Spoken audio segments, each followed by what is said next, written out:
እዚህ ጋር የ30 ሰከንድ ስለ ራሴ ልንገራችሁ። በተሰማችሁ ስሜት ሰዎች ብዙ ሰዎች ደውላችሁልኝ ነበረ። አመሰግናለሁ። ስለ እኔ ጤንነት ስለተጨነቃችሁ። ስለ ሞቴም ያወጃችሁ አላችሁ።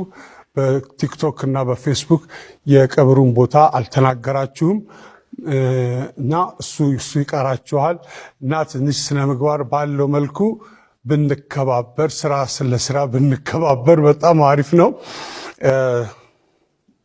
ታሟል ሲባል ሞተ፣ ሞቷል ሲባል ተቀበረ፣ ተቀበረ ሲባል ተነሳ። እነዚህ ወሬዎች ትንሽ ያስቸግራሉ። እኔ እዚህ ሳገለግላችሁ እኔ ነኝ። ለቤተሰቡ ግን ደግሞ በጣም አስፈላጊ ሰው ነኝ። እናንተ ለቤተሰባችሁ እንደምታስፈልጉት ሁሉ ማለት ነው። ስለዚህ የምትጽፉትን ጽሑፍ አስቸጋሪ ሊሆን ስለሚችል ጥንቃቄ አድርጉ። ብቻ አመሰግናለሁ ስለሁላችሁ።